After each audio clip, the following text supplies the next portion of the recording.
What do you need to do on this day to achieve your goal? Do you do it or not? It really is that cut and dry. And if you're looking over your shoulder for somebody to save you, I can tell you right now, they are not coming. No one is coming to help you. People that don't give a about what they're doing with their life is terrifying. And when you don't care about what you're working on, there's no meaning or purpose behind the thing that you're trying to do, then of course it's gonna be harder to stay on track. Of course, you're gonna be looking for that dopamine hit from your phone, from that email, because working on the thing that you're working on doesn't give you the dopamine hit. If you wanna be successful, mindset is everything. The reason that mindset is so important is at the end of the day, only execution matters. So if you have big dreams, if you have goals, something that you're trying to accomplish in your life, you're going to have to execute against that. The struggle is guaranteed. The success is not. And like the thing that I beg you guys is to have the guts to fail at something that you love. And when you are on the mud, on your face, and people are laughing, the I told you so's are coming out, that you remember one simple fact. You loved what you were doing and you left it out on the field. What the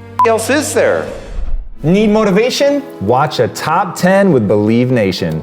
Hey, it's everyone, Carmichael, and I make these videos because when I started my first business, I really struggled to believe in myself. I was making $300 a month and quit on my business partner. And the thing that saved me was watching the stories of successful entrepreneurs. They gave me strategies as well as hope and belief that just maybe I could do it myself as well. And I hope that this video here today helps you get a little bit more belief in yourself, because I still need the videos for myself today too. So today, let's learn from one of the best, Tom Bilyeu, and my take on his top 10 rules of success. Enjoy. Okay, let's kick it off with rule number 1.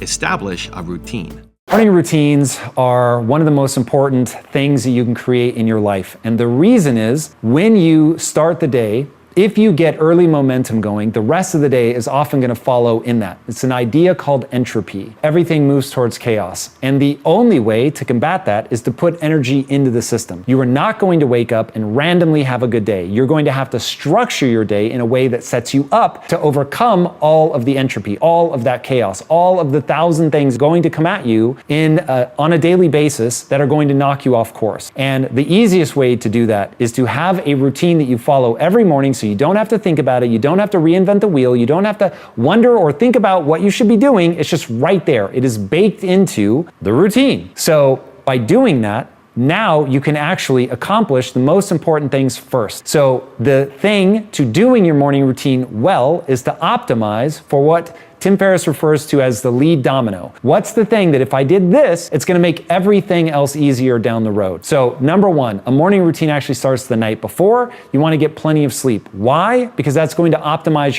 your cognition. The next thing you wanna do is either meditate or work out. Typically, I will work out first. The reason that I work out is because it optimizes your cognition so that everything else is gonna get easier. It also dramatically impacts your energy levels. Talk about 2 things that are incredible lead dominoes.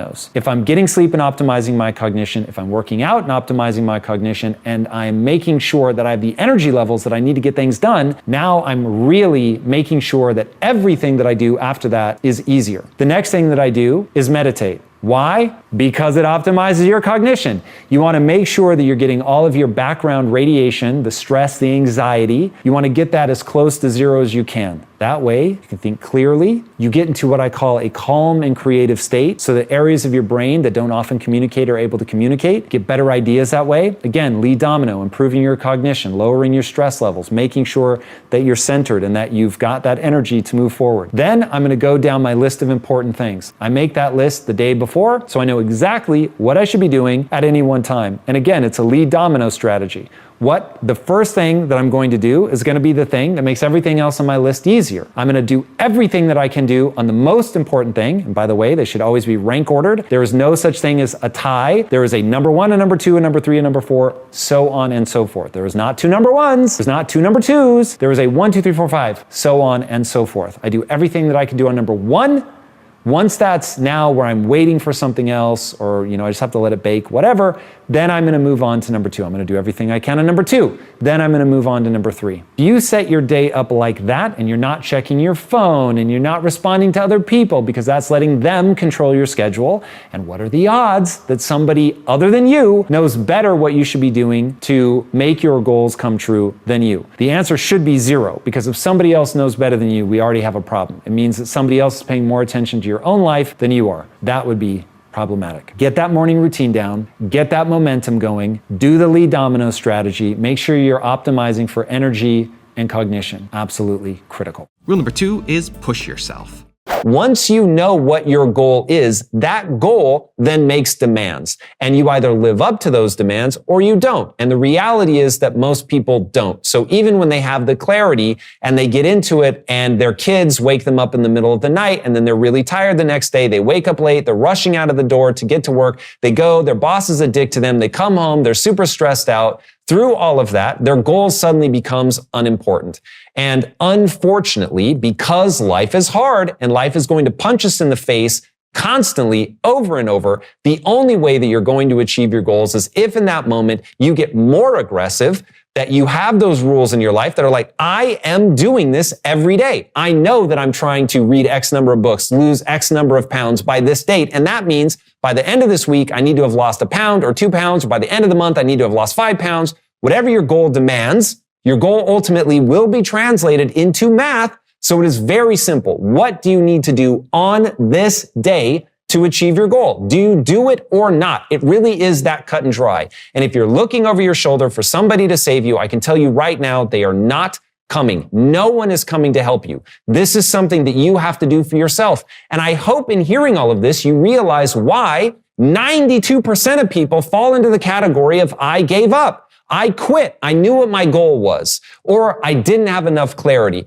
but I didn't do the things that I needed to do in order to cross the finish line. It really is that simple. Now, the great news is it really is that simple. If you just draw those bright lines in your life, if you make those demands of yourself, if you say, I simply must do this to be the person that I want to be, and therefore I am going to do it, even when it's hard, even when it sucks, even when it's boring, I'm going to keep doing this. And let me tell you right now, even though what I'm talking about is achieving goals, I promise you one thing. If you set a goal and you achieve it, you will gain respect for yourself. And there is nothing that matters more, and I mean nothing. There is nothing that matters more than how you feel about yourself when you're by yourself. So if you structure your life in a way where you set a goal that is 2 things, exciting and honorable. Exciting to you, you just want to do it. Other people don't have to tell you to do it. You just want to do it, right? It goes back to the whole thing. You've got to want it badly enough. And if you want it badly enough, then you're going to stick with it. And if you don't, then you won't. Rule number 3 is eliminate distractions. The way that I've found to stay focused, be productive, and not get distracted is 1, by auditing my time so that I know, 1, what I'm supposed to be working on, and then 2, that at the end of any task, I'm going to reflect back on how long it took me, how much time did I spend on task, and also I have rules. Like if I'm working on something, I don't take out my phone. I don't look at it no matter what. I have no alerts on my computer, no alerts on my phone. If somebody's calling, I would never know. If somebody's texting me, I would never know. I don't have anything that pops up on my computer. You want to eliminate distractions. I don't even work facing a window. I will go into a room and I will intentionally face myself away from a window. There was one period of my life, and the only reason I stopped doing this is because I think it's really important to get daylight in your eyes, but I was putting myself in a dark room and literally with a stand-up desk was the only thing between me and a wall. So even though I was in a nice, expansive, beautiful room, I was putting myself facing the wall so that there was nothing for me to even look at, that I want to be working on the thing that I'm trying to accomplish. And the other thing is that's hugely important is to make sure that you care about what you're working on. The number of people that don't give a shit about what they're doing with their life is terrifying. And when you don't care about what you're working on, there's no meaning or purpose behind the thing that you're trying to do, then of course it's going to be harder to stay on track. Of course, you're going to be looking for that dopamine hit from your phone, from that email, because working on the thing that you're working on doesn't give you the dopamine hit. Making sure that you're pursuing things that you care about, that's a huge part of it. Rule number 4 is have a growth mindset. If you want to be successful, mindset is everything. The reason that mindset is so important is at the end of the day, only execution matters. So if you have big dreams, if you have goals, something that you're trying to accomplish in your life, you're going to have to execute against that. So why do I say that mindset is so important in that scenario? The reason is that ultimately to achieve the things you want to achieve, I can promise you when you start out, you're not good enough yet to achieve that, and or you don't have the right plan. And so the way to refine the plan to actually do the thing that you want to accomplish, you're going to have to run through what I call the physics of progress. The physics of progress are very simple. They require you to have a hypothesis, which is simply your best guess. This is what I think I have to do to achieve my goals. Then you're going to turn that into something you can do. You're going to do that thing. It's going to fail to some degree. That's just the way it works. But failure is the most information-rich data stream on planet Earth.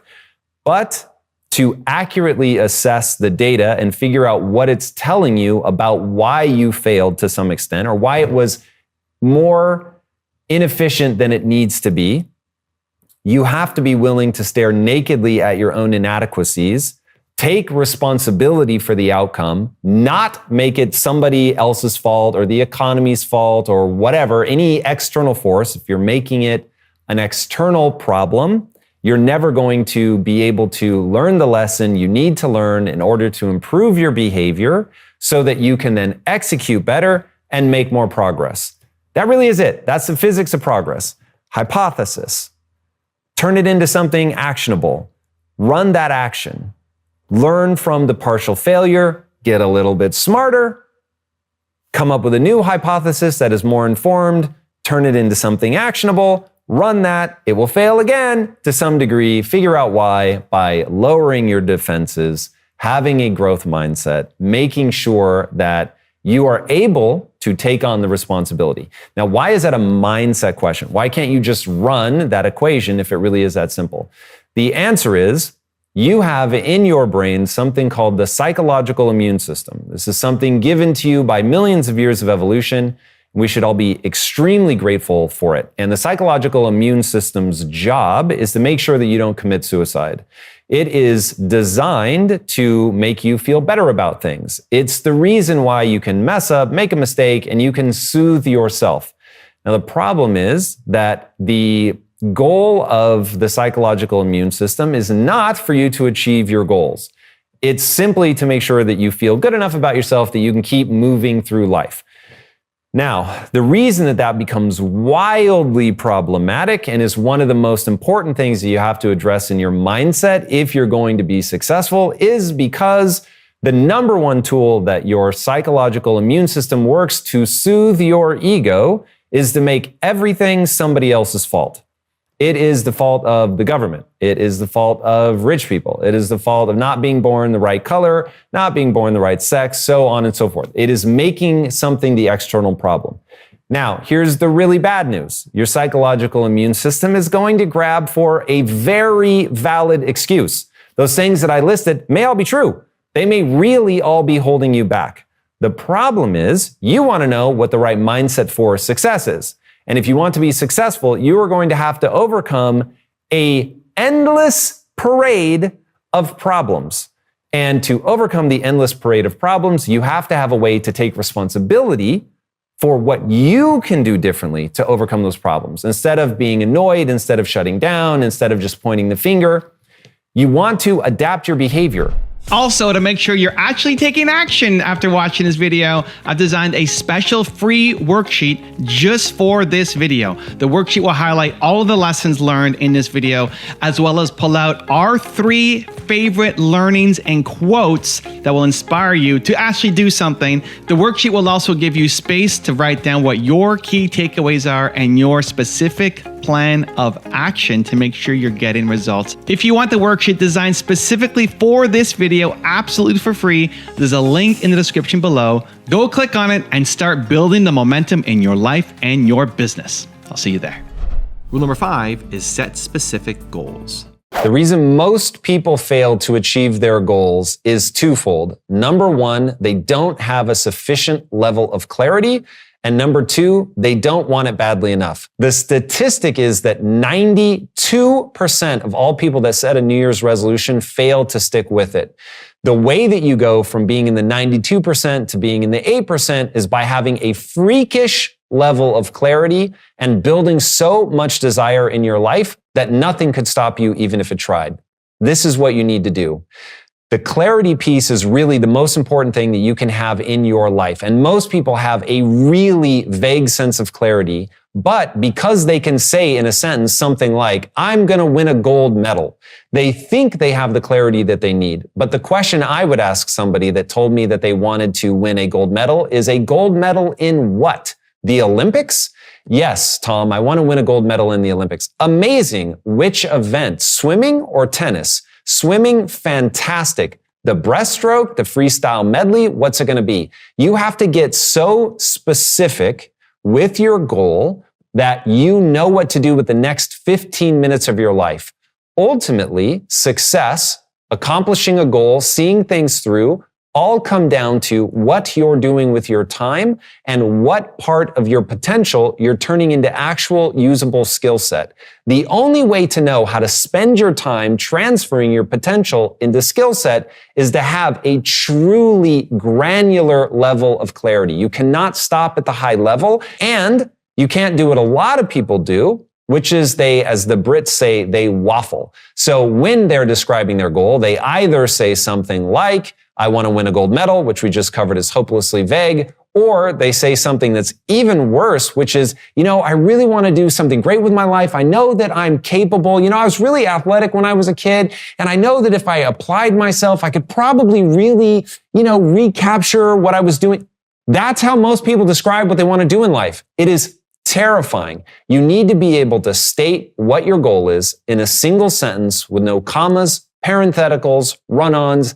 It needs to be a very simple and direct goal. Something like, I'm going to win a gold medal in the Summer Olympics freestyle medley swimming event by 2028, whatever. Once you have a goal that is that specific, that contains the what you're going to do, the by when, and the how much, then you know that you actually have a real goal and not a hope, not a vague idea, but you have something very concrete and specific that you can execute against. Now remember, the goal is to translate that into what you're going to do with the next 15 minutes of your life, always and forever, on and on and on. When you have something so specific that you know how to break it down into those incremental steps, you can really begin to make progress. If you've ever heard the idea of the 10,000 hour principle, it's talking about how we go about actually achieving mastery in something. And the punchline is that you spend 10,000 hours applying yourself in a disciplined fashion towards your goal. The disciplined fashion is born out of the clarity. It's born out of the clarity of knowing precisely what you're trying to achieve and by when, and knowing how to take advantage of, I've tried something, it didn't quite work, I need to get a little bit better, or this part of my game is weak, I need to focus on getting better at that thing.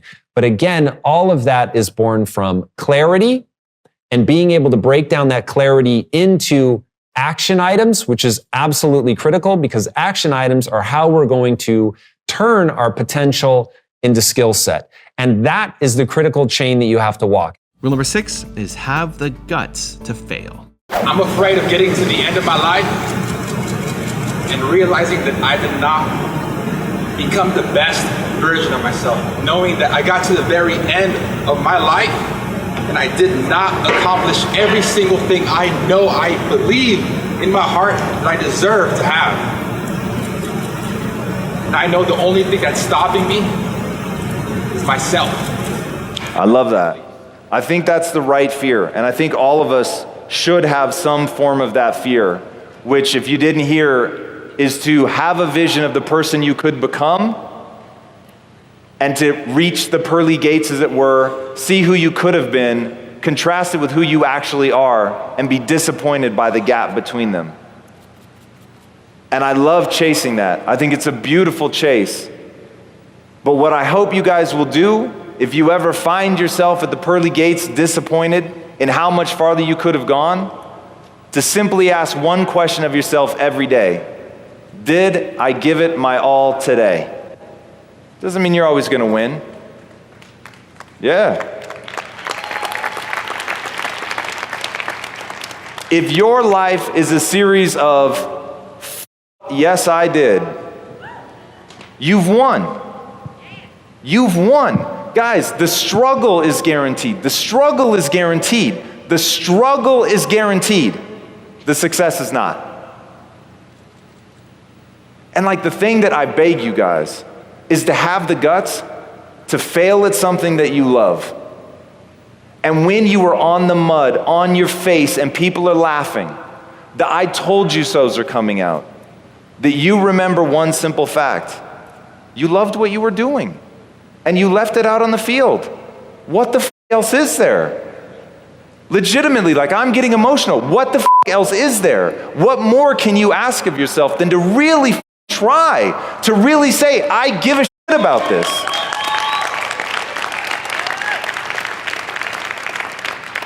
That's the life to live. That's the life. Like to say, I care about this. It matters. It gives me purpose. I'm going to fight for this. This is a group of people I want to serve. And I'm going to go all the way out every day. And look, you're not going to hit it every day. There's going to be days where you're off. There's going to be days where you're weak. Weak. But if that day, instead of bullshitting yourself, instead of saying I wasn't weak today, what are you talking about? If that day you fucking own it and you say, yeah, I was weak today and I'm not going to be weak tomorrow, but I'm not afraid to face that. I'm not afraid to accept that I'm not perfect. I'm not afraid to look in the mirror and say today was a bad day, that I didn't make myself proud today, but that shouldn't diminish who you are. It shouldn't diminish your view of yourself. Why? Because it wouldn't serve you. Because if you beat yourself up today, you make it harder for you to be rad tomorrow. It's a game that has to be seen in total. It's not a game where you can take a fucking snapshot. And this is like what I want you guys to understand. In any one moment, I've looked like a fool so many fucking times I can't count. But when I look at my life in 10-year chunks, I'm freaked out by what I've accomplished. Rule number 7 is build desire. I was diagnosed with I was diagnosed with hyperactivity disorder when I was a kid. That would almost certainly translate today into a diagnosis of ADHD. So I really struggle to stay on task. So this is something I've had to put a lot of rules around in my life. So because I distrust myself, when I have the impulse to do something, I ask myself, is this actually going to move me towards my goal, yes or no? If it moves me towards my goal, then I'm going to do it. But I also know that I'm prone to lie to myself. So, would looking at TikTok right now move me towards my goal? Of course it would. I need to master the algorithm. 100% I should look. Okay, wait, you're prone to lie to yourself. So did you make a list of the important things that you should be doing? Yes. Do you have a calendar that tells you what you should be doing right now? Yes. So like in my calendar, I have a time that says important things. It's a free form thing. So it's the moment where I'm most likely to get myself in trouble because I'm not doing the things that I should be. So I keep a list of important things that are listed in order of what I need to execute against. So I'm goal obsessed. And to get goal obsessed, I built desire. To build desire, you do the following. You need to say internally, this is my goal, and I'm obsessed. Now, hopefully that hits everyone listening to this is stupid. So basic, bitch, that it cannot be true, but it really is true. You become what you repeat. So I tell myself, this is my goal and I'm obsessed. Then I tell other people, this is my goal, I'm obsessed. I'm building the next Disney. You've heard me say that a couple times. So, and I'm obsessed with Disney. Okay, that's the first part, but that's not gonna get you very far. But if I do this, I'm gonna build the next Disney. And let me tell you why. I'm gonna build the next Disney because I used to Big Brother for this little kid and I watched his zip code eat him. Did you guys know, for real, this is actually true. Right now, in the entire Western world, your zip code is the #1 predictor of your future success. Now, what I'm doing is embodying the way that I want to feel. At the beginning, people need to understand, in the beginning, it felt fake to me because I was walking myself through the process of building desire. I was saying it internally, I was saying it externally, and I was embodying the thing I wanted to feel when I said it. The way that the brain works, it will justify whatever you do. It's one of the worst things about the brain. It's amazing because of the psychological immune system, but the psychological immune system's job is to keep you from committing suicide. It is not to help you get ahead in life, unfortunately. So your psychological immune system is going to come up with a justification for why you do whatever you do. You can actually, there's a study done on this with patients that have an inability to turn short-term memory into long-term memory. So you can re-meet them every 3 minutes and they will not remember meeting you. So a doctor will walk in, they will put a pin in his hand, he shakes your hand, it pokes you, it hurts, you come back 3 minutes later, you don't remember meeting the doctor. He extends his hand to shake your hand and the person with the selective or the memory damage won't shake his hand. So you ask, why won't you shake my hand? Oh, I don't like to shake the hand of people in white lab coats. Oh, I don't shake the hands of doctors. Oh, my shoulder's hurting today, I just don't feel like shaking hands. They're all lies. But the person doesn't realize that they're lying. Now, once you understand, it's easy, you want to be with that person and just be like, oh, well, they have brain damage. Of course they do that. No, we all do that. So once you understand that you have all these weird things happening in your brain, and one of them is that it's going to make up an excuse, a justification for whatever you do, you can now leverage that. So as I tell people, yo, I'm really hyped about this thing and it's because of your zip code. And like, I really think that I can help people get an empowering mindset through story at scale. They're going to escape their zip code. It's going to be amazing. It makes me feel the way that I want to feel. I'm going to be able to contribute. This is amazing. Now, all of a sudden, 6 months into that repetition cycle, I actually started feeling it. And it wasn't fake anymore. And I actually felt that like high level of energy every time I would go to explain it to people. Rule number 8 is control your emotions. Change the dynamic of the way that you're thinking so that you don't get trapped in your own neurochemistry. Because when you have an emotion, the chances are you believe that emotion, but the brain has this crazy weird mechanism where however big you react, it goes, oh, it was that big of a deal. So if you freak the out and you're yelling and screaming, then your brain's like, yeah, man, it matters that much. Like, I said no cheese on this hamburger. There's cheese on this burger. That shit is crazy. You can't do that. You can't get the paper, it says no cheese. And when you wind yourself up like that, then literally it just gets hardwired that, yeah, this really is that catastrophic. But the reverse is true. Something horrifying happens. Something terrible goes wrong. And if you can, in your mind, just flip it and be like, yeah, we're going to figure this out. Rule number 9 is build good habits. How do you stay focused in this world full of distractions? I often find myself procrastinating and watching YouTube videos forever. All right, so this really does come down to habits and routines. This is one of those things I cannot stress enough. If you haven't built in mechanisms to deal with your lesser nature, you're forever gonna fall prey to them. Some of it is identity. Some of it is, I'm the kind of person who makes use of my time. Some of it is, I'm the kind of person that has goals and I do that which moves me towards my goals. But then some of it is reinforcing that belief with very strict rules, what I'll call bright lines. So some of my bright lines are, I go to bed at 9 p.m., period. Second bright line, I only have 10 minutes to get out of bed. So I wake up when I wake up, I don't use an alarm, but once I realize I'm awake, then I only have 10 minutes to get out of bed, as long as I've had at least 5 hours. So look at the clock, see what time it is, I have 10 minutes, boom, I'm up. And I emotionally reward myself when I meet the deadline, and I emotionally punish myself if I miss it. And when I miss it, by the way, it's usually by seconds. It's not like ever I'm just like, fuck it, and I stay in bed for 20 minutes. That would not be a bright line. But hard and fast, 10 minutes, emotionally reward yourself or emotionally punish yourself, whether you do it or not. And then just having a compelling future. It is so critical that you have a compelling future, that there's actually something that you're excited about. And this makes me think of weekend warriors. For most people, no one has to tell you what to do on the weekend. You're very excited to do it. You get out of bed with some enthusiasm. There's something that you want to do that day, even if it's play video games, read, watch a movie, hang out with your significant other, whatever it is, there is something that you're excited about. And there is a way, and I won't answer it in this question, but there is a way to put at the center of your life and all the things you're doing to work and to build something, to put that thing that you enjoy at the center of that so that you're generating income off of something that you love doing. That is very, very possible.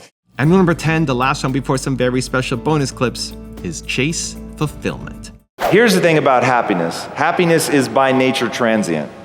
Happiness is also a neurochemical state. And for me to get out from under my brain, I finally had to understand that neurochemistry is fickle. And it changes from 1 minute to the next. In fact, who's ever had a day, in the same day, where you thought, I'm so amazing, like this is crazy. For real, are other people this good at anything? Like, I'm the And then, I'm not joking, 40 minutes later, you're like, oh, and I am spastic. I can't believe it. I'm never gonna succeed. Like, this is a joke. I'm a total piece of Who's ever been there? All right, that's essentially universal hands in the air. So just know the next time that you have one of those down moments, remember, everybody else is feeling that. The joke is on all of us. We're all feeling it, but we think we're the only ones, so we hide it. So we get in these loops about happiness. Look, happiness comes and goes. It's super transient. You're gonna feel it one minute, you're not gonna feel it the next. That is the nature of things. Burn that notion into your head. That is the nature of things. All right, well, if I know that it's there, if I know that it's predictable, then I'm not gonna let it whip me into a frenzy. I know that, as I'm sure Mr. Jay Shetty would say, this too shall pass. Learn that phrase and learn it well. This too shall pass. The highs will pass. The lows will pass. So don't focus on happiness. It's too transient. Focus on fulfillment. Fulfillment is defined very simply. You work very hard for a set of skills that have meaning to you. You care about them in and of themselves. And those skills that you have worked so hard to obtain, they allow you to serve not only yourself, but others. That's the key to making this highly social animal fulfilled and to have something that sustains over time. Fulfillment is born of suffering. It's born of doing the hard things. So even in those dark moments, you can see beauty. You can experience the joy of being alive. You can experience the joy of having loved ones because it endures. Fulfillment endures. There is a metric ton of uncertainty right now. There's no two ways about that. But you get to control how you spend your time.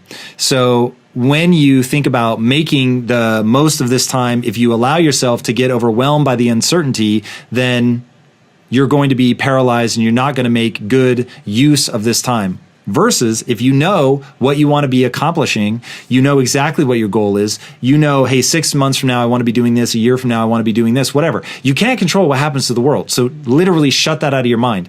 Build the skill set that you want to build that allows you to do the things you want to do at the end of 6 months, a year, 18 months, 2 years, whatever that is, however far out that you're looking. Skills have utility. Decide what that skill set is, and now we're going to spend the time building that because that is something that we can control. We can go in and we can get good at that thing. Now, when you're in the process of getting good, hitting plateaus is absolutely unavoidable. What you want to do is figure out what is it that's beginning to break down. So if you're a violinist, what is it? Do you have a hard time reading music? Cold reading? Do you have a hard time with the finger positioning? Do you have a hard time with changing tempos? Like whatever is the weakness that makes you feel like you've plateaued, you have to identify what the difference is between where you are and where you want to be. Now, oftentimes that's identifying somebody who's better than you and saying, why are they better than me?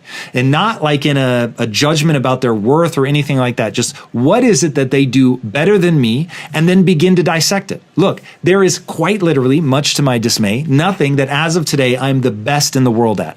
Now, drives me crazy when people do this. Sure, I could sub-segment things far down enough to say that, you know, I'm the best person recording podcast answers from the hours of 4 p.m. to 4:07 p.m. in the zip code, you know, of whatever. Sure, but as of right now, at a macro level, there is nothing that I am trying to be the best at that I'm actually the best at. But I don't let it damage my self-esteem to stare nakedly at my inadequacies because my self-esteem is built around entirely being the learner, acknowledging where I'm lacking, right? Lacking in the sense of there's a gap between where I am and where I want to be. That's the lack, self-defined. And I'm willing to stare nakedly at that and say, cool, this person up here is better than me. I want to beat them. I want to get better than them. But I also need to acknowledge what they're better than me at. Now, can I just get better than them at that thing? Do I need to find a separate thing for me to get good at, right? So if I were trying to play basketball, I'm not going to try to beat LeBron James in a one-on-one. He has physical attributes that I think it would be next to impossible for me to counter directly. But there are other things that I might be able to get good at. I might be able to read the court better. I might be better at passing. Who knows? But you go and identify given the 50% of me that's hardwired that I can't change and the 50% of me that is malleable, how do I bring the reality of those two things together in a way that allows me to perform at the level that I want? So you've identified what it is you're underperforming at, and now you're going to go into deliberate practice. So there's a book by Anders Ericsson called Peak. In that book, he breaks down the process of deliberate practice, of how you take the things that you're not good at, not the things you already are good at, which is what most people will tell you. Lean into your strengths. That's some bullshit. You, yes, know what your strengths are. Yes, leverage them whenever you're in a performance situation and you have to outperform. But when we're talking about practice, we don't want to lean into the things that we already do well. We want to systematically break out the things that we're not good at and find a way to do a practice cycle, a repetition cycle that allows us to actually get better. This is not blind repetition. This is strategic repetition designed to give a desired outcome, whether it's being able to reach music faster. You're going to have to be able to measure this stuff. So figuring out what it is, finding a way to measure it, finding a way to break down the practice elements into steps so that you get better at one small thing, which stacks on another small thing, which stacks on another small thing, until you're actually bringing all of these small things that you have practiced religiously, diligently, deliberately to get better. And now when you go back to perform again, you're able to perform at a higher level. So not accepting a plateau is a big part of it. Not thinking, well, when I've hit this plateau, that just is what it is and I've reached the limits. I can pretty much assure you, nobody is ever going to reach the limits of their capabilities before they die. There just isn't enough time. So breaking it down into those smaller pieces that stack, practicing the things you're bad at, grouping it back together, and then going out to perform, and not letting yourself get overwhelmed by the uncertainty. That is the answer. Fulfillment is very simple for me. And it has to do with the directives that are embedded in your brain from an evolutionary standpoint. So you must work hard, it's embedded in your brain, to acquire skills that matter to you, that allow you to elevate yourself and others in service of a goal that's both exciting and honorable. So exciting and honorable means that you're just amped about it. You dig it. So I dig storytelling. I do. And I want to help people through storytelling. I do. My life circumstances have led me to that. The way that I'm hardwired, I just have an outsized response to stories. And so I'm drawn to that. And because of life experience, I want to use stories to help people. So that's very exciting for me. Now, it's also honorable because I'm not just looking to make myself rich or be admired for telling a cool story. I actually want to help people with that story, and I hold myself accountable to that. So when you have that cocktail, you're working hard to garner a set of skills that allow you to serve not only yourself, but other people. That's fulfillment. So people can say whatever they want. And I know, like, if I'm actually out there every day doing my best to help people, I'm going to feel good about that. Now, I'm not going to feel good about people misunderstanding that. That's still going to suck. But I know what's in my heart. And so if I'm like, no, for real, I'm showing up no matter what people say, I really am showing up to help people, then that will give you the emotional resilience that you need to see yourself through. So fulfillment is, it's able to withstand even moments of unhappiness. And when you have fulfillment, the thing that you believe in that you're fighting for, then it gets easier to push through, whatever frustrations, difficulties, the mob coming after you, whatever. If you don't have that, and you were just trying to be famous or get approval, and it feels like the entire world is piling on you, you just are like, yeah, I'm done with this. So there really has to be something you're fighting for. I can't rule out that you may be in a toxic environment. So let's just say if you're in a toxic environment, that's a real thing. You want to get out of that toxic environment. You want to move on to something else. Like, just trying to change a whole organization if they are toxic is not interesting to me in the slightest. Now, toxicity comes from insecurity. So if that helps, it actually does help me to know that when people are mean-spirited, when they like to see other people fail, it's all coming from their own insecurities. I find tremendous emotional relief in that. Now I want to talk about being low. In a non-toxic environment, while I don't think anybody races to have others witness them at their worst, we've all been there. We are all deeply flawed, emotional creatures. And showing vulnerability, should never be frowned on. For you, forget how people are reacting, right? So there's wallowing, and that isn't interesting. Shouldn't be interesting to you in yourself or in others. There is wanting sympathy instead of empathy. So sympathy is feel bad for me. You should never want that. Empathy is understand where I'm at. Being seen is rad. And my wife and I have an agreement. I don't want sympathy from her, no matter how hard my life gets. Empathy, desperately.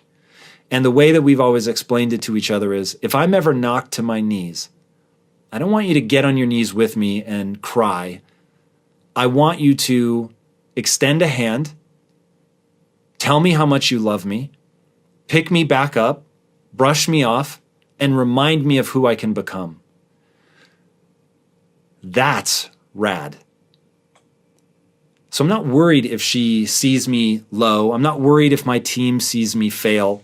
I think all of us, if you're really going for something extraordinary, I think all of us are going to fail at least as much as we succeed, maybe more. And so fearing the low moments is not the right way to think about it. Recontextualize that failure as a learning opportunity. Earn people's respect, not command it. Earn people's respect by getting back up on your feet, not asking people to feel bad for you, focusing on the learning opportunity, show that you have a growth mindset, get your ego out of the way, focus entirely on getting better. And if you rebound quickly with energy and enthusiasm, even if some people take the opportunity to kick you while you're down, in the long run, people will gravitate towards you because they see that you're real, you're not posing. They see that you bounce back, that you don't whine, wallow, complain. You get up, you're focused on improvement and moving forward. And look, the reality is getting great requires you to fail over and over and over. There's an amazing quote by Winston Churchill, and he says, success is the ability to go from failure to failure to failure without a loss of enthusiasm. And you just can't worry about what other people are thinking when you're down. You have to go, cool, this is a learning experience. I'm going to get back up. And your response to that shouldn't be orchestrated to command respect, earn respect, to even think about people. It should be you have a goal. And you know to build your skill set to the point where you're so good that you can't be denied, that all the booze in the world can't block your dunk. You have to fail. Because it really is. It isn't a saying. Failure is the most information-rich data stream you will ever encounter. In the failure, if you get your ego out of the way and you're not crying about it and you're not, worried about what other people are going to think, you're just thinking, okay, cool, I failed. And if I can understand why, then I can get better. Now you do that day in and day out, all of a sudden you're going to earn respect as a consequence of your just consistent improvement. And if I were going to sum up everything that we've talked about today, it's that. It's not focusing on earning people's respect or worrying about what they think. It's about the physics of how the world works. And the physics of how the world works is pretty straightforward. You have a goal. You have an idea of how to reach that goal, right? There's an impediment between where you are and where you want to be. You've got a theory about how to overcome that impediment. You try it. Many of the things you try will fail, or they'll be insufficient. You'll assess why it was insufficient, and you'll begin again more intelligently, as Henry Ford said. Failure is just the ability to begin again more intelligently. And you do that over and over and over and over and over, and it's what I call the physics of progress. It's just, you can't boil it down any more simple than that. All right, so don't be afraid of your low moments. If you're in a toxic environment, get out. Focus every day on getting better, and the respect will come as a result of that. Have very clear goals. It always freaks me out. Most people stop at the first sort of vague notion of what they want to do. I'm going to punch myself in the mouth if somebody comes up to me again and says, I want to help people. That's rad. That comes from a beautiful place. I could totally get it. But that's like coming to me and saying, I want to win an Olympic gold medal. Awesome. Winter or summer? Summer. Fantastic. Swimming or tennis? Swimming. Excellent. backstroke, freestyle. Like at some point, it's got to get so specific because you have to know what skills you need to acquire. You have to work backwards from the goal, and the goal has to be hyper specific. So if boredom is the #1 killer of entrepreneurs that they're not able to make it through, the next one is they don't have clear goals. And the worst part is they think they do. That's the part that terrifies me. The worst part is they think they do. Until you know exactly what your mission is and exactly what your business model is and what problem you solve, what very concrete problem that people are freaking out to have solved, until you do that, you don't have the necessary ingredients to build your business. All right, don't be romantic, be pragmatic. Look at the data. The data will tell you what to kill. The data will tell you what's working and what's not. This was the single best piece of advice that was ever given to me, and I ignored it for 3 years. I'm so embarrassed by that I always make sure any talk I give, people hear this. Know more about your product, service, industry, whatever, than anyone else. Than anyone else. If you guys have ever seen my interview show, the reason that it's doing as well as it's doing is I know more about the guest. One guest actually said this. I know more about the guest than their mother. I just put in more work than their mother. That's the truth.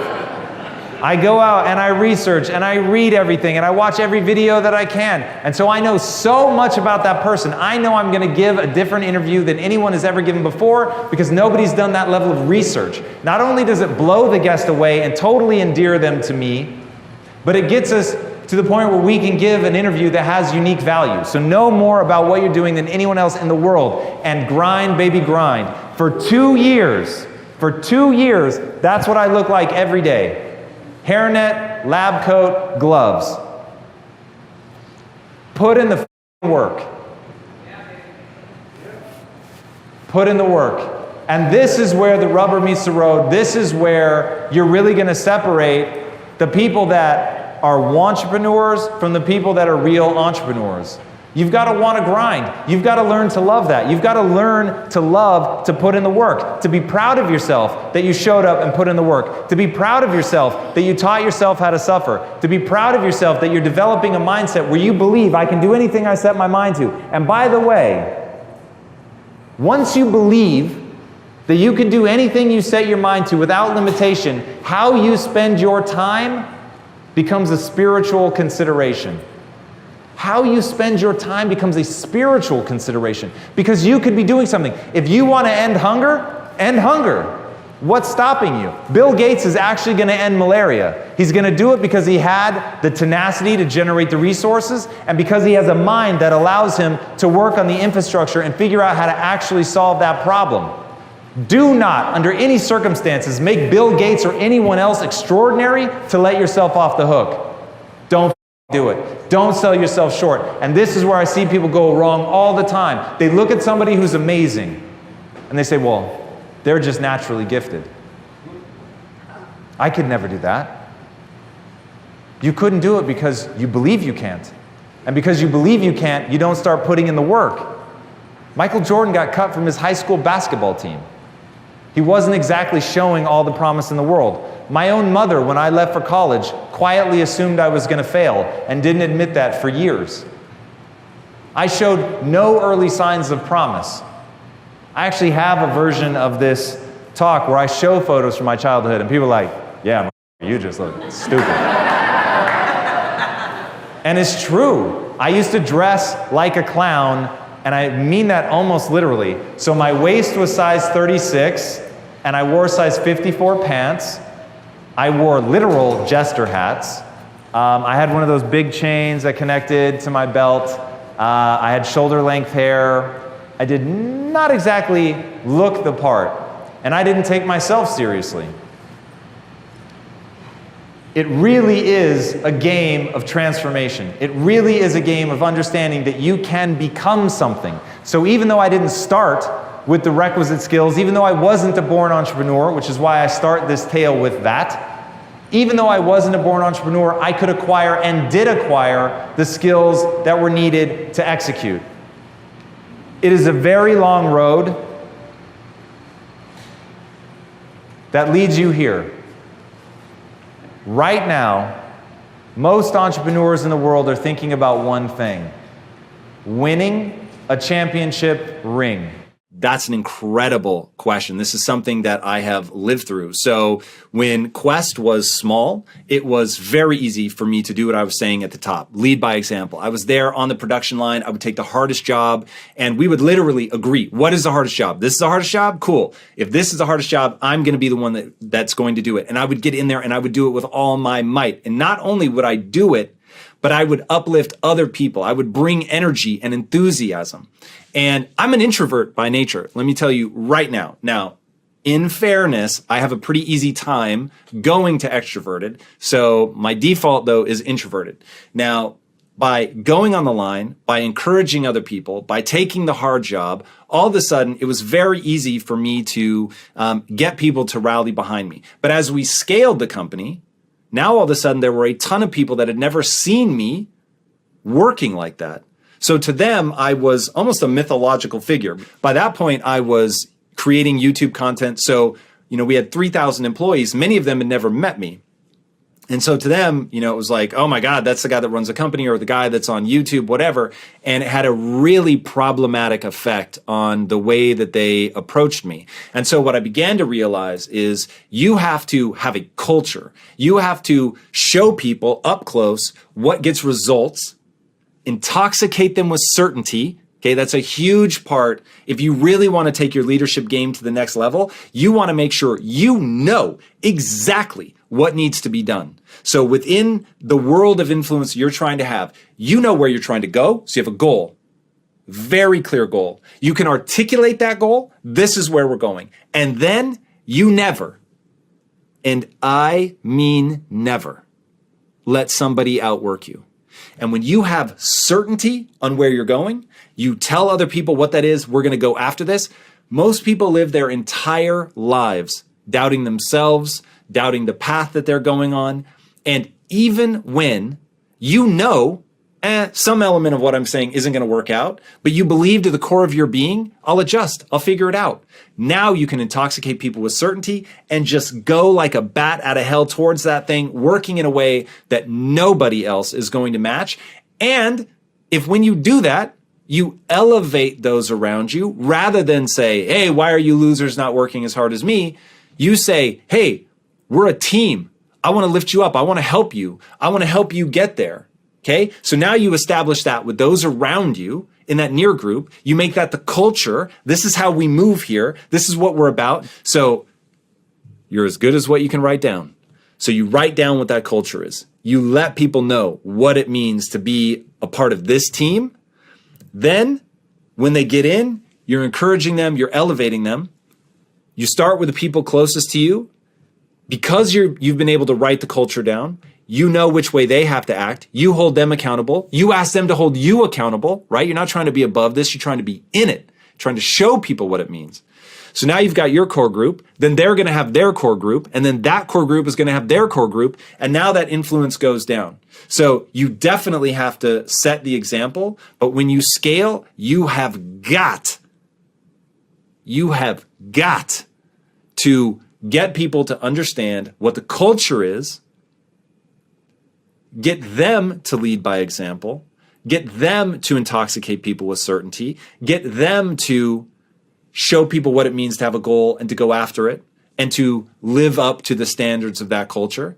And now when you elevate people and you're lifting them up and you're not trying to beat them down, then you get something really, really incredible. Then people will follow you because it's a game of elevation. It's a game of skill acquisition. It's a game of goal accomplishment. It's not bullshit. You're not wasting people's time. You're really making progress. And progress is one of the most foundational pillars of human happiness. The thing that I love is that you're using the word build because that's exactly what we're going to be doing here. You're going to construct what you want your life to be. You're going to break it up into different hours and segments so you know when it's go time, and then you're going to build rules into your life that mandate that you show up during those times. So I have a whole host of rules in my life. They can be small, simple rules like I get out of bed in 10 minutes or less. They can be more profound and impactful rules. And I have a rule in my life where Monday through Friday, if I'm awake, I'm either working or working out. So if I were doing something like you in this situation, I would say, okay, these 2 hours or 5 hours, however much time it is that you want to allocate to the business, you're going to say, I am working on the business during these times. I'm going to tell myself, I'm going to tell other people. That way there's accountability. Then I'm going to score myself at the end of that session. Did I show up? Did I start when I said I was going to start? Did I go hard the whole time? And I'm just going to give myself a rating every day, depending on where I'm going, how I did that day. Was I distracted? Did I have flow? Was it a great day, a bad day? And by doing that, I'm going to hold myself accountable so I can see over time, did I show up when I said I was going to show up? What was the score that I gave myself for staying focused, staying on task, and getting things done? And then the third thing, to really make this stick, you've got to find a way to be excited about what you're doing. And oftentimes when people come and they say that they're having trouble making a new habit stick, the reality is they just don't want it badly enough. And when you realize that that's not an indictment on you as a person, that's a simple statement about the fact that desire is a process. So there's very few things in your life that you just sort of automatically are excited about. Most of the things, if you really want to kick ass at something, you've got to build a ton of energy into getting excited about that thing. Now, that comes in a couple different forms. Number one is your why. Why are you doing this? So it might be, hey, my husband and I were really excited about this. This is going to be our path to freedom, and building something with him, like this means everything to me. And I couldn't be more excited, more honored to be working side by side with my husband to build something, to show each other what we're capable of, to take care of each other, to, give ourselves what we need to build a family, whatever. You're going to make that why. You're going to say it. You're going to say it with enthusiasm. It's what I call embodying what you want to feel. So if you want to be excited, when you're telling other people, when you're even talking to yourself, when you're talking to your husband, you're actually going to let yourself get hyped up. There's a mechanism in the brain that says, whoa, hey, we're all hyped up about this. It must actually be worth being hyped up about. And it becomes a self-reinforcing loop. So we've got our why. And then we want to make sure that we're putting the identity into it that we want to get out. So if we want to be the kind of person that shows up and works hard, then we say, I'm the type of person that shows up and works hard. And you're going to lean into that and the why that you have with your husband. You guys are building something, you're excited about it, you're telling other people, you're embodying it, and now you've got the identity statement of, I'm the type of person that does this, I see this through. And you repeat that cocktail over and over, over and over, and following it up with that score, and all of a sudden over time, and it will take time because it is a process, but over time you're going to stick to it because it means something to you and your husband. You've got the rule about showing up. You're rating yourself on how you did that day. You're feeling good on the days that you killed it. And you're reminding yourself to dig a little deeper on the days where you don't. And I promise, if you just work that process over and over and over, 2 weeks, a month into this, it's just going to be second nature. You're going to be showing up. You're going to be excited. You're going to see it through. Because most people hit a gazillion emotional snags Right, exactly. as they go through this, they derail themselves. They don't listen to the truth of their failure. They don't want to own it because it sucks.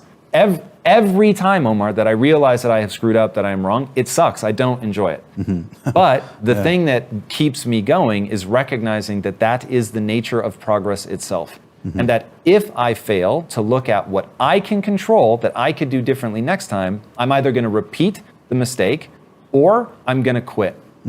Now, the bad news about success is it's a game of attrition.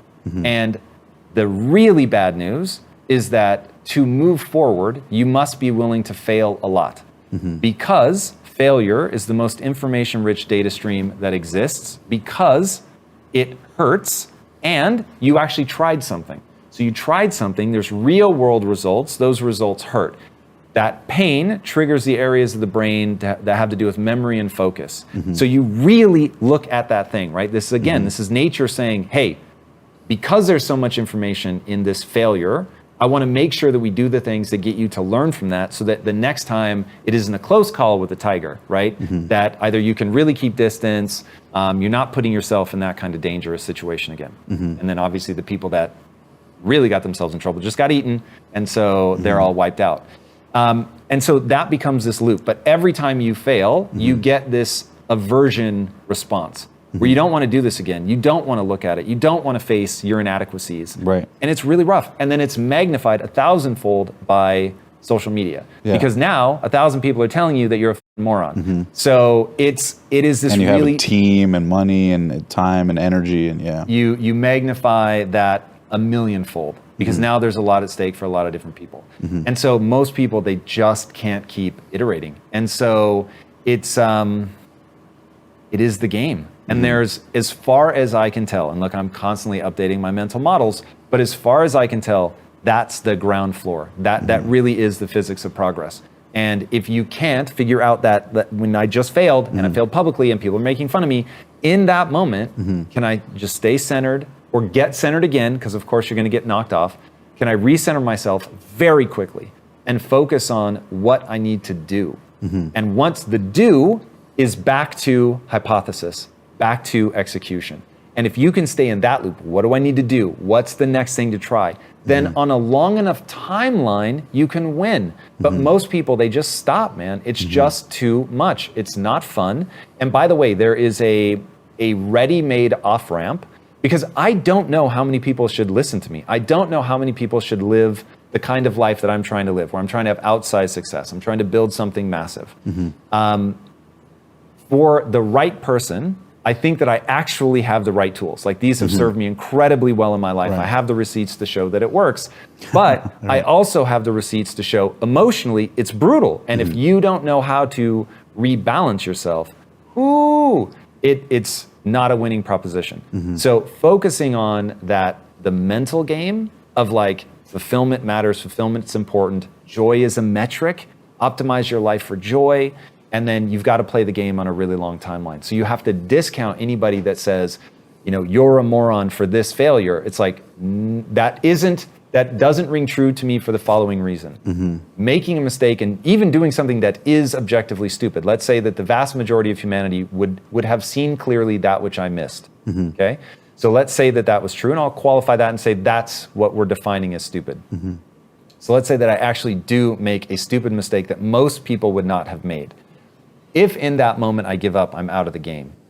If in that moment I can recenter, learn my lesson, and keep going, then I put myself in an elite class, not because I can prognosticate everything accurately, but because I don't quit. And that's really been my secret, is I just don't give up. One of the things I think people don't understand about being a CEO is that ultimately being a CEO, running a company is almost, it's 70% people. The strategy is definitely important, but man, momentum isn't about moving fast, or I should say it isn't just about moving fast. It's about getting a group of people pointed in the same direction and moving fast. And so understanding how to galvanize a team and get them pointed in the same direction is really, really critical. So in this specific time, number one is leading by example, always and forever. If you want to do anything when people are involved, whether it's kids, whether it's somebody you love that is, there's a piece of advice you desperately want them to take and they're not taking it, whether it's your company, the answer is always, first and foremost, lead by example. That is critically important. So you want to be hopeful. You want to be optimistic. You want to show them through your behaviors and your actions time and time again with an inhuman level of consistency exactly how to face adversity. Now, you don't want to bullshit. You don't want to lie. So you want to make sure that you're doing the work to make sure that you're keeping yourself hopeful and optimistic. Now, how do we stay hopeful and optimistic? We have to have certain beliefs in place and we have to have certain rules in place. So first of all, as it comes to rules, I know that I always need to be moving forward. I can't ever be afraid to make a decision, that I would rather be running 1,000 miles an hour in the wrong direction than standing still. Okay, that rule has served me very well. Now, why is it better? Tom, you're running in the wrong direction. That's way worse than standing still. Not true. The reason that you never want to stand still is there's zero progress made when you stand still. When you move, you're at least learning, even if you're moving in the wrong direction. Failure is the most information-rich data stream you will ever encounter. Let me say that again. Failure, moving in the wrong direction, is the most information-rich data stream you will ever encounter, meaning you're going to learn a lot. So now when you turn around and you start moving in the right direction, you're making a huge amount of progress. So even though, yes, you have to backtrack, it's still far better than standing still and not learning those lessons. So that is huge. So you have that rule. Now, beliefs. You need to believe that if it doesn't violate the laws of physics, then you can solve the problem. What happens is most people stay in this frame of mind where all they can see are the problems. And right now, there is an avalanche of problems. It is so easy to get mired in the problems. But if you have a belief that as long as it doesn't violate the laws of physics, this is possible, that any obstacle can be overcome, that you just have to figure out what it is that's going to allow you to go over this obstacle, under this obstacle, through this obstacle, around this obstacle, whatever, but you know that giving up is not an option. Now it's like, cool, hey, even if I fail, even if I mess up, I'm going to learn. So there's some hope, there's some optimism, right? You can meet your team with a truism, something that you actually believe. You can use Jocko Willink's language, which he says anytime something goes wrong, his only response is good. The enemy is bearing down on us. Good. We don't have enough equipment. Good. And because he meets it with that, he stays in a solution-oriented mindset. Now, you always want to be in a solution-oriented mindset. When all you're doing is focusing on the problems, and the most sinister thing about excuses is how valid they are. So I get it. You have every excuse in the book for things to fail, to not be optimistic, to not be hopeful. I get it. And it's all real. We are going through the most devastating time for a business ever. And how do I respond to that? Good. Because I know in this, there's going to be a solution, and I'm going to figure it out where a lot of people are going to break because they're not going to be able to get their head in the right place. So my team can see that I'm hopeful, I'm optimistic because I have that belief, because I have the rule to be moving forward, to figure this out, to not be afraid to fail. And they see me with that, like, almost naive optimism, always moving forward, but they also see me learning from my mistakes, reorienting, and moving forward again. If you can do that, you're actually going to get results, and nothing is more hopeful than results. Step number 1, have a goal. Make it specific. Make sure you know the rules of the game you're playing. Make sure you know what a win looks like. In fact, that may be the most important question that you could ask yourself. The most pointed thing that you could determine in your life is to know, what does it look like to win? Once you know what it looks like to win, then you can work backwards. Then you can figure out what you need to do to score. Then you can figure out the skills that you're going to need in order to get great, in order to go out and dominate, in order to be better than anyone that has ever come before you. But to do that, you've got to know what your goal is. And once you have that, as Dale Carnegie said, if you want to conquer fear, don't sit home and think about it. Go out and get busy. So now you have your goal. Now you're telling people what you're going to do. Now you're telling yourself who you're going to become. And it is terrifying to me how people can pacify themselves with a sense of accomplishment simply by having a goal. So let me tell you right now, the thing that separates the people who dream from the people who execute is a willingness to act. And at the end of the day,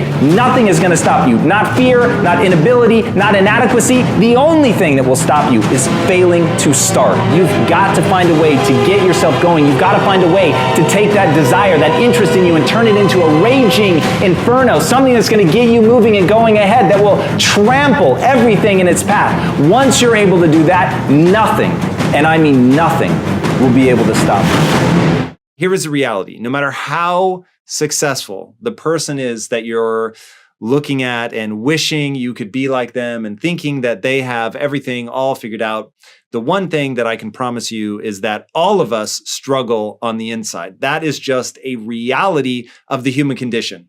Once you understand that that is a reality, that that's just a part of the human condition, then you can begin to ideally let yourself off the hook and that you're not spending a lot of time stuck there. But to give you a specific example from my life, the biggest one, the most harrowing one that I went through was in film school. So to cut a very long story short, I went to film school, believed that I had innate talent. I went into film school with a fixed mindset. I did very well at the beginning of film school, and that all to me felt like it was proof that I was right, that I was naturally gifted, that I was a born storyteller, and that I was going to go and have an illustrious career. And I actually went through a fascinating period in film school where I was both terrified that secretly I wasn't good enough, but at the same time, actually believed that I was naturally gifted and this is what I was meant to do.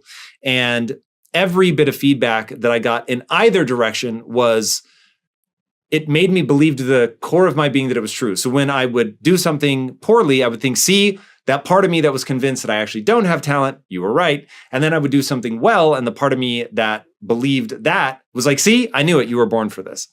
And it all came crashing down as I worked my way up the ranks at USC Film School. Only 4 people are chosen to direct what's known as a senior thesis film, or a 480. And I was one of the 4 people picked. And I was like, see, I knew it, man. I'm born for this. Of course I got picked to do one of the senior thesis films. That just makes sense. I'm that good. And I thought, okay, cool. The thing that makes the thesis film so important is the film school pays your budget to make this film. So at a time where there's no YouTube, there's no iPhones, like filming is an expensive endeavor. Here you've got somebody that's paying for it, and that becomes your calling card to the industry. So George Lucas famously made one of these films, and obviously we know how his career ended up working out. And they showed us his 480, by the way, and it was amazing. It was amazing. And so you could see that here was this gifted filmmaker. And so I have that in my head, like, look at George Lucas's films, absolutely brilliant. He's gone on to have this brilliant career. I'm going to make an equally brilliant film, or maybe a little more brilliant. And then I'm going to go become the next Lucas or the next Spielberg. And I'm going to take that film and get my 3-picture deal. And I proceeded to run smack bang into one immutable truth. And that was that I wasn't a talented filmmaker. And I don't say that to be humble. I say that out of truth, because I didn't have the skill set to make a good film. Once the level of complexity had gone beyond a certain level, so I'd thrived in these really short, really simple films. And then once you're talking actors and dialogue and, the things that would come close to what we would recognize as a normal film, I had no idea what I was doing.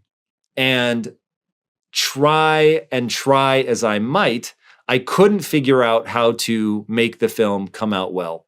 And it didn't come out well. And I was mortified and I was embarrassed, and I never wanted anybody to see that film. And I was really and truly devastated. So I want you to imagine your whole life. So I graduated at like 22. So from 12 to 22, all I knew was I wanted to be a filmmaker, and my whole life was moving towards that. And it looked like I had the natural gift. And of course, if you're going to be an artist, you're either born with it or you're not, right? That's all anybody said. I can't express enough. In the 80s and 90s, when I grew up, when people talked about art, you either had it or you didn't. And that was that. There was no sense of growth mindset. Carol Dweck had not written the book yet. And so it wasn't even like I knew there was a growth mindset and a fixed mindset. I just knew you're either born with it or you're not. The great news was I was born with it. Here we go. It's going to be amazing. And then boom, I can't do it. And I realized, oh my God, I wasn't born with anything.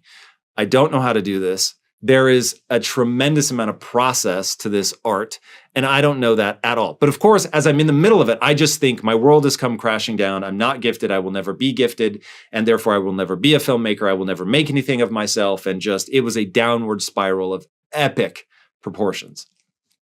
And at the height of that, I would go home from my dead-end job, and I would lay face down on the carpet because I couldn't afford furniture, and literally just sit there. I can still feel that cheap nylon carpet and the way that it felt on my face as I laid there thinking, well, my life is effectively over. Certainly my life that was working towards a dream is over. And now it's just about finding a way to be the smartest person in the room. And if that means that I have to go and work a dead-end job to be the smartest person in the room, then that's what I'll do. And so I used to go and interview for jobs having nothing to do with film because I felt totally broken. And my goal was to, at some point in the interview, have the interviewer say, "You're so smart. Why are you interviewing for this role?" And because I had a fixed mindset and I so needed that praise from the outside, I was putting myself in these super weird and useless positions just to get that little nugget of, oh my God, like you're so smart. And I had to put myself in sort of worse and worse company to get to that point. And finally, and I don't remember what it was that led me to this idea of brain plasticity, but somewhere in the depths of my despair, I realized, can we get better? Maybe we can. And so I started reading about the brain. And that started to plant seeds in my mind that maybe brain plasticity was real and maybe I could get better. And just because I wasn't good at film today, maybe I could get better at film down the road. And I ended up getting a job teaching film because remember, those that can do, those that can't teach. So I felt like, okay, well, I can teach this even if I can't do it. And then so between reading about the brain and realizing, wait a second, if I work at this thing, I actually get better. My brain actually changes and I become better at something. And given, having gone through however many years of schooling I'd been through, I started thinking about it, like, wait a second, you would come into any class. And the funny thing is, as a kid, I remember every grade just being absolutely terrified that, well, I did okay at being a fourth grader, but mom, I'm going to get devastated as a fifth grader. I don't know what I'm doing. And no matter how many times my mom would console me and say, remember, they're going to teach you how to learn the things that a fifth grader needs to know. They don't expect you to already know it. It just wouldn't sink in. And so I was sort of back in that moment of, I don't know how to do this, but maybe my mom is right. Maybe the neuroscientists are right. And maybe I can learn to become that thing I want to become. I start teaching film. And as I'm teaching it, I realize, wait, I'm helping my students become better filmmakers. So if I can help them become better filmmakers, and brain plasticity is really true, then I could get better as a filmmaker myself. And that realization changed the rest of my life. And this is why I am so obsessed with the idea of a growth mindset and brain plasticity, because the biology backs it up. And once you understand, it's what I call the only belief that matters.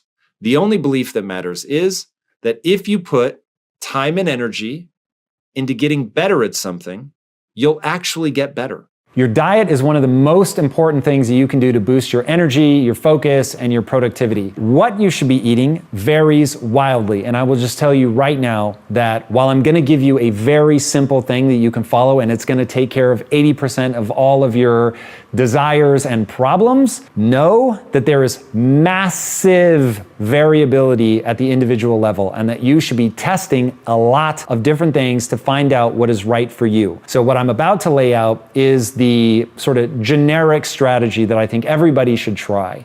But getting into the nitty-gritty is going to require you to do a lot of testing. There is no way around this. I wish that dieting was more simplistic, but based on your lifestyle, based on your heredity, based on your microbiome, all of this stuff is going to dramatically vary. So be very thoughtful. Make sure you run experimentation. Having said that, what are the things that I think are universal? Number one, you want to be eating whole food whenever humanly possible. So you want to eat food that is recognizable from what it was in nature. So a piece of meat should look like a piece of meat. It shouldn't be highly processed. Your vegetables should look like vegetables. I mean, you should be brushing dirt off of them. That kind of recognizable from nature. Nuts should be, ideally raw. I'll be really honest. I do sometimes eat roasted nuts, but if I'm honest, that's worse than if you're just eating them raw. So you want things that are as close to their natural state as humanly possible. The less that they have been messed with, manufactured, altered in any way, the better off you're going to be. I will say that heat is something that I apply to virtually all of my food. There are some really interesting theories about, from an evolutionary standpoint, that cooking is one of the things that allowed us to grow the big brain, because by cooking it, you not only soften the food and make it easier to chew, but you also release some of the nutrients. It's beyond the scope of this to get into that, but when I say raw, I don't mean that everything needs to be uncooked. I just mean the less processed, the better. Things that I eat every day. I eat a lot of eggs, red meat. I eat some chicken, a bit of pork, but I'm eating a fair amount of meat, so I get a good portion of my calories from that. Again, individual variability. If you're doing a vegan thing, I'm totally about it. Test for the individual response that you get. I find that the more plant forward I go, there's like a breaking point where I start feeling worse. Could be me, it could be me doing it poorly. But as long as you're doing whole food, I think you're on the money. So eating whole food and making sure that you're avoiding sugar, that is like the big thing. So I don't think that you can eat fruit with impunity. I think you have to be very thoughtful about that. If you're unsure of what fruit is going to impact you and how, I highly recommend getting a continuous glucose monitor that will allow you to eat fruit if you want and see what kind of glycemic response you have. For instance, I find that I can make certain fruit smoothies, and if I eat it slowly enough, my glycemic response will go up to about 120. I prefer to keep it in the 80s, but hey, if it goes up to 120 and it's sort of even and it comes back down, I don't consider that too problematic. But if I eat it really quickly and it spikes up to say 140, 150, that to me is problematic, and I don't want to be that high. So you can play with things, also what you put in the smoothie, etc. If you're going to eat fruit and vegetables, make sure that you separate fruit and vegetables. Keep those two things distinct. I think you will find by wearing a continuous glucose monitor that you're gonna have a dramatically different response to most fruit than you will to vegetables. Again, there's a lot of variability here, so the more that you test on yourself, the better. But that's really the sort of generic response.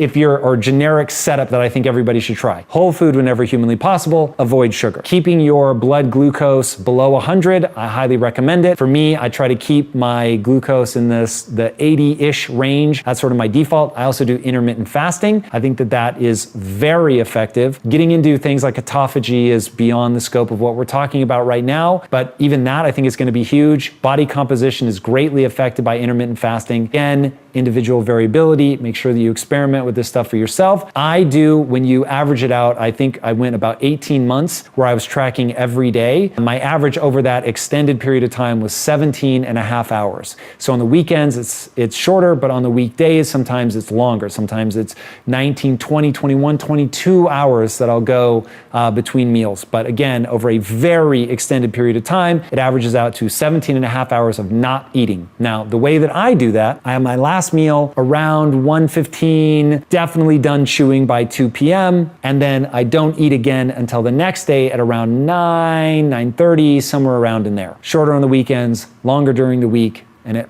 it balances out. I'm having everything from green leafy vegetables like bok choy, collard greens, kale, broccoli, to carrot, jicama. I do occasionally have some sweet potato. Gotta be a little thoughtful about that one. Watch your glycemic load. That definitely spikes me more than green leafy vegetables, but those are the mix that I use. Again, I'm eating whole foods. Virtually all of my calories come from whole food. During the week, in fact, I'd say 95% of my calories come from whole food. It's very rare that I deviate from that. But doing that allows me to have tremendous focus, a lot of energy, get the most out of my workouts, maintain my body composition, keep my fat low, keep my glycemic spikes low, so I'm not getting blood sugar spikes, which helps me maintain my energy through the day. And also just from a longevity standpoint, I think that's a great idea. I will say, go look at David Sinclair. He's got some pretty compelling information around the fact that meat may not be great for longevity. So while it makes me feel awesome, it's something called mTOR. So be thoughtful as you get into the complex weeds of this stuff. Nutrition is a very big, complex topic. Again, the only things that I consider universals are whole food and reducing sugar. Universals. Close to a universal would be intermittent fasting, though some people can have differing responses to that. So be thoughtful as you experiment with this stuff. But if you do that, like I said, 80+% of your problems are gonna go away. That's a nice low inflammation diet, and keeping your inflammation low is incredibly important. What I learned long before I actually became successful was that success wasn't going to change my insecurities. And I think most people go into it thinking that success is going to eradicate their insecurities. They look at somebody that's successful with this admiration. And they think, when I'm that successful, I will look at myself with that admiration. And it doesn't work like that. So, and what's super interesting, it's not surprising at this point. This would have surprised me in my 20s. But like I said, thankfully I learned these lessons when I was still struggling, is that your insecurities are going to go with you wherever you go, and the name of the game is really about skill set. And skill set in a few different ways. Skill set in, there are things that I want to accomplish in this world and I must get good at them. But then there's also skill set in managing my own mind. And that is the real juice. So you gave me that poster, Outwork Everyone. And when I was writing a message on it, it's like, to outwork everyone. There is a certain thing that must be true in your mind, which is you have to know that all you have is this moment. And so success is not some thing in the future where you will cross a finish line and feel forever the way you've always wanted to feel, which is what people think. Success will feel exactly like this moment. Whatever your life is right now, if it's a mess, I could give you $1 billion and it would still be a mess. And so understanding the name of the game is really to optimize the way that you respond to your environment, the way you respond to your challenges, the way you respond to difficulties. That's it. There really are only two macro level motivators that we have in life, and that's pleasure and pain. And so what I want people to understand is, okay, so if nature only gave you two things to motivate you, pleasure and pain, why would you eliminate half of them? And so most people think that life is about avoiding the pain. I'm here to tell you right now, in a very controlled fashion, it is about really experiencing the pain, learning from it. So Ray Dalio, the most successful hedge fund manager of all time, has a perfect math equation. Pain plus reflection equals progress. If you don't feel the pain, you never reflect on it. So my thing is I spend 80% of my time focused on the beautiful things in my life, the things I'm grateful for, the beautiful things that I want to bring into existence, all of it. 20% of the time, though, I'm in the darkness, man. I'm in that Tim Grover, relentless, I'm going to make this happen if I have to break myself. And I'm not afraid to lean into that because I know how powerful it is. Now, if you really want to put numbers how powerful this is, they did a study and they wanted to find out what happens, how can we get people to endure more pain? And the punchline is hilarious. So they would take people and they would submerge their arm in a bucket of ice and they would just hold it there as long as you can. Now, at first it's just cold, but after a while it really starts to hurt. And so people would end up yanking their arms out. They found that people could hold their arm in the bucket 35% longer if you let them display anger. So put it in, they get to that point where they're about to pull it out and you tell them, yell, cuss, do whatever you need to, and they'd be able to do it. The expression of intensity, even what I'm doing right now, I can feel myself ready, right? I'm ready to strike, my muscles are tense, I've got a different posture, I bring my chin down, there's intensity in my eyes. Like, dude, I'm now feeling that because I'm embodying it, right? So it makes me really feel that. And so I actually started to tell the story earlier. I hate the gym. But what I would do to make myself work out is my wife would be on the opposite side of the gym and I would stare at her and I would imagine her being attacked. And I would imagine her being attacked by people bigger than me and that the only way that I could fight them off was to get stronger. There was nothing beautiful in it. I was not worried about aesthetics. I was worried about saving my wife. And by stepping into that dark place, and because people are like, what are you doing? But dude, I needed that motivation to push past what I want, to push past pain, boredom, all of it, and just to really get into it and get a result. But I find that people shy away from that. Look, to me, it's an 80-20 split. If you're spending more than 20% of your time there, it will be corrosive. It will start to erode your sense of self because you're going to feel badly, right? Because I would be saying to myself, you're weak, come on, like you've got to get stronger. If you spend 80% of your time doing that, that sucks. I don't want to live like that. But not being able to dip into both, you'll just never hit the level of extraordinary. You may be fine. You may even be good, but you're never going to be great. Being an artist right now, this is like the best possible time to have something that you can do by yourself, that you can improve on by yourself, that's ultimately going to have real world consequences for you when we get to the other side of this. So here is, and something tells me that if you're playing professionally, you already know this, but here's the reality about greatness.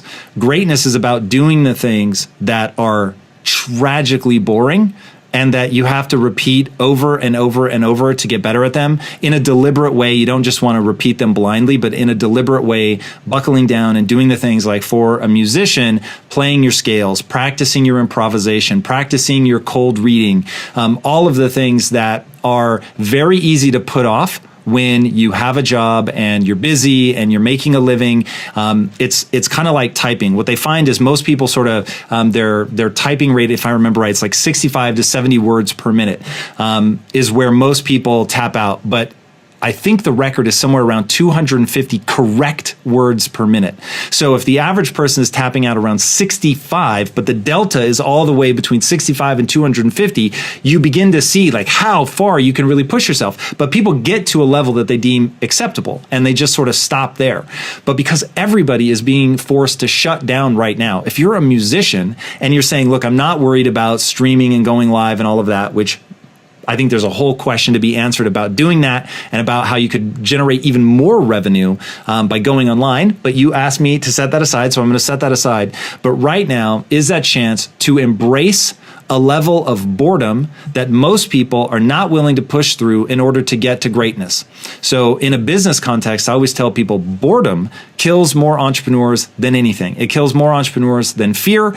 Most people, they just can't slog through sucking at something and sitting in the discomfort that you get from doing the things that you're not good at long enough to get good at even those things so that you can truly go out and create art. Because I don't think you can create real art until you've mastered the basics to the point where, as Bruce Lee said, you don't think kick, you just kick. And I love that quote. And there's another Bruce Lee idea, which is, I don't fear the man who knows 10,000 kicks. I don't fear the man that does 10,000 kicks one time. I fear the man that does one kick 10,000 times. And that is this moment. And if you can take this downtime and let go of how good it feels to perform, I have to imagine a big part of the reason you got into this and that you did all of the work when you were younger to get good is because you love performing so much. But right now, that's basically off the table. So if in this moment you can buckle down, be disciplined, set your sights on something very specific that you want to get good at, disciplined practice at that thing to get good at this. On the other side of this, you're going to be far more extraordinary than you were when you went in because you no longer have the distractions of the actual performance. You can just get down to practicing. So flip that switch in your mind and think all about coming out the other side of this a beast, an absolute monster, better than you went in. And if you can tell yourself that story, I'm committed to this, I'm willing to do these things that other people aren't willing to do, and put in the practice and understand as you're going through that unimaginable boredom, that on the other side of this is a skill set that has utility, then this becomes an extraordinary time. But if you keep telling yourself the story that so many others are telling, which is this is, a time of deprivation, it's just lamenting that you're not able to perform and all the things that made you love music in the first place, then just because you're repeating that, it becomes a dark time. Focus on the other side and you will get through this amazingly. Once you accept that the thing that separates you from the rest of the animal kingdom is an unimaginable ability to become. You have an unimaginable ability to become something. In 2014, private companies averaged 8% annual growth. After I went into my partners and I said I quit, and I'm going to go do something that makes me feel alive, they were totally shocked. And I got all the way to my house, and I was on the phone with my wife. I did it. I had been unhappy for so long. And I said I did it. I told them I quit. I gave back the equity. Here I am, and I'm pulling into the driveway at my house, and my phone rings, and it's my partners. They say, come out to dinner with us. Out of respect and love, I went out to dinner with them, and they said the now famous words, we could do this without you, but we don't want to. And that gave me what I needed to connect to something other than money. It reminded me of the brotherhood. It reminded me that I had fallen in love with these guys as human beings, that there was something more than money. There was something more than being a clever marketer. That I remembered for a second who I am, the things that make me unique, that I have a desire to connect, that I actually enjoy communities, that I'm not a guy with a killer instinct. I'm not interested in stepping on my competitors' necks. That's just not how I'm wired. I'm wired to build something. I'm wired to see people shine. I love seeing other people win. I think it's incredible. Now that doesn't mean that I don't want to win. I want to win at the absolute highest level. I want to be the greatest of all time. I want more people to write about me going to Mars because they're terrified to try to match my intros. I want that, right? And I hope each and every one of you wants to play at that level. I hope each and every one of you looks at the greatest of all time and says, if I'm willing to break myself and have to get there, I could do it. But being honest with who you are, being honest that if there's something else that you want to bring to the table, that you find a way to do that. And so I said, guys, I will come back and work with you on one condition. I will never prioritize money again. My highest value in business is camaraderie. And at the time, that was sacrilege. We had made a pact with each, there was 3 of us. The 3 of us had made an actual pact that we would do whatever it took to make our technology company more profitable. And if that meant skipping a family vacation, if that meant waking up at 2 a.m. on a Saturday to meet and brainstorm, we did it. Both of those stories are real. We did things like that. I would go away with my wife for Christmas to see her family in London, and I would literally take a camera with me so I could watch the company back in LA. I've never switched off. I didn't take days off. I was working. No matter where I was working 7 days a week.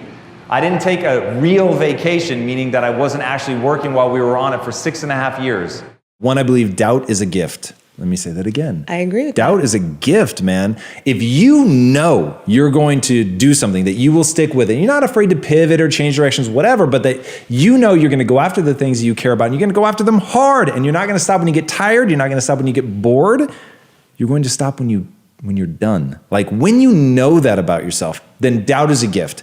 And so, man, I actually wish more people in my family would doubt me. At this point, my family, they don't doubt me externally. Like, they don't vocalize it. They may all doubt me like crazy, but they don't do me the kindness of letting you know. Exactly.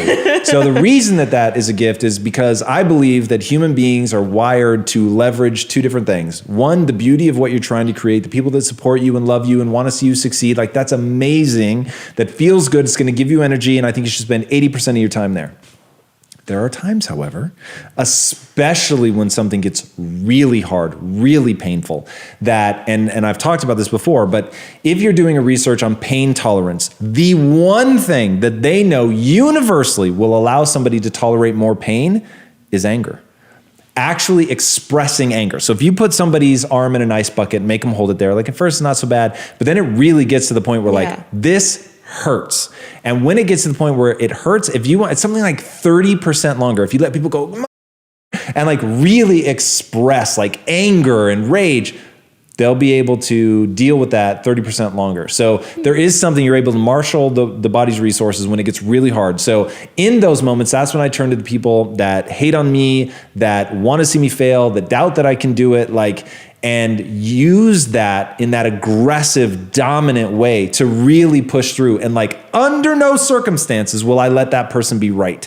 So that's incredibly powerful. Now, the second part is they're doubting you so much that it's beginning to hurt your own mind. So now here's the thing. One, if somebody is chipping away at your ability to believe in yourself, you need to distance yourself from them. Now, this gets really hard when it's family, but it's absolutely critical. To me, like if my family were bringing me down with all the love and compassion in the world, I would let them know, hey, I can't be around this level of negativity. So we have to come to an agreement. Either you're just going to stop, like keep it to yourself, or I'm going to have to spend less and less time with you. So let me be very clear what the rules of engagement are. I love you. Like, let's really make it hard. Mom, I love you, Mom.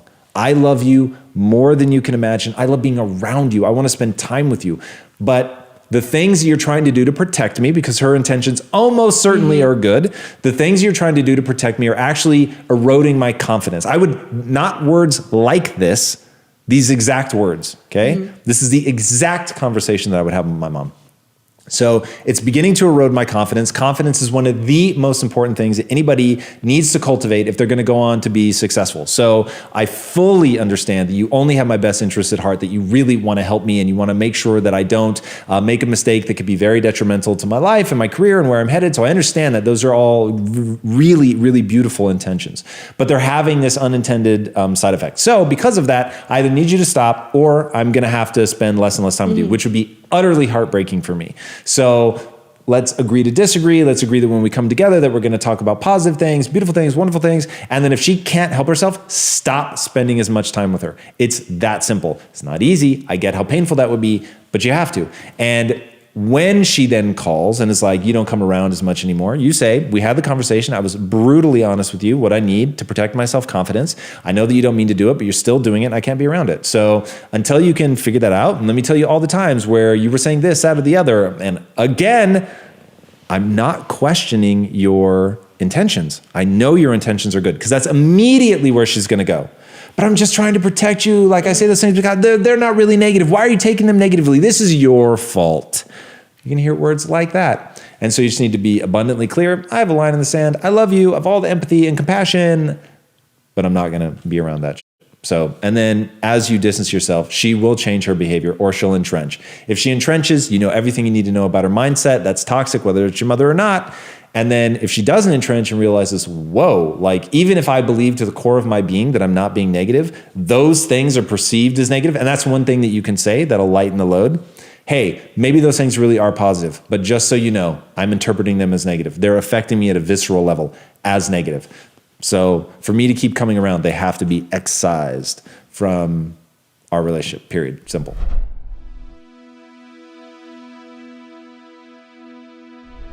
Because you made it this far in a video, I want to celebrate you. Most people start and don't finish. Most people never actually follow through. Most people say they want something, but they don't ever do the work to actually get it. But you are different. You are special. Believe Nation, you made it here all the way to the end, and I love you. So as a special celebration, if you put a hashtag believe down in the comments below on this video, I will showcase you and celebrate you somewhere on the screen in a future video because you are awesome. For 10 more amazing rules from Alex Hormozi, check the video right there next to me. I think you'll love it. Continue to believe, and I'll see you there. I believe that there are three main things that people have to develop. You've got skills, you've got traits, and then you've got beliefs about the world. You are limited, or at least in my view, entrepreneurs are limited by one of those three at any given moment. So if you have impeccable character and you have great beliefs